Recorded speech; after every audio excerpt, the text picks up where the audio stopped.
In many parts of the world, Election Day is a holiday where people have the day off to go vote. That is not the case in the U.S., but employees in California do have rights to make sure they have the time needed to cast a ballot.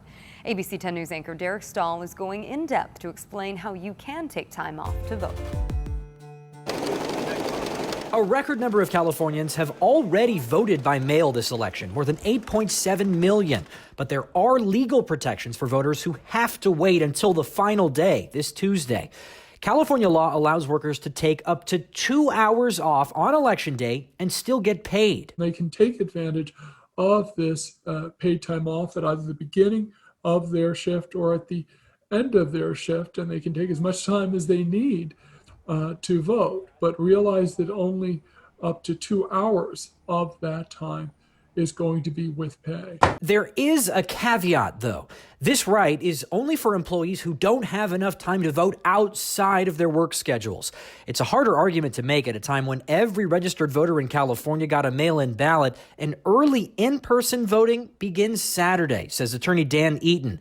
But he doesn't expect much pushback from companies. There could be a court dispute, but the optics of that are not going to be good, even if ultimately the employer is legally justified. Workers who want to take advantage of this have to notify their bosses 2 working days in advance. That means people who work Monday through Friday need to tell their bosses first thing Friday morning, although there are exceptions for unforeseen circumstances. Even though voter turnout is on pace to be huge this year, the U.S. still ranks near the bottom of the world in terms of voter participation.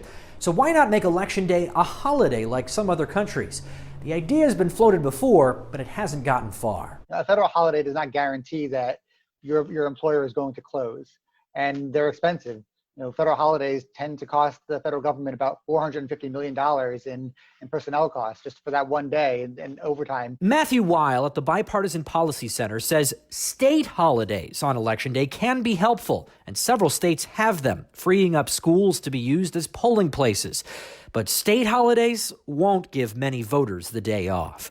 Derek Stahl, ABC 10 News.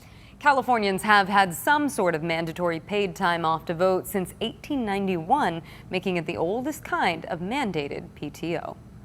With a record voter turnout expected this year, we're asking San Diegans what's motivating them to cast their ballot.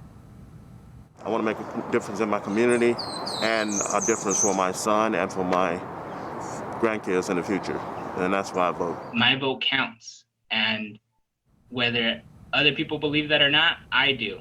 And that's why I vote. There's a lot of excitement for election night. That's part of the reason why we're making it easier than ever to watch those results roll in. Join us on Roku, Fire TV, Apple TV, or your computer or phone for live wall-to-wall coverage. To watch, just download the ABC 10 News app or go to 10news.com for the very latest on the races that matter.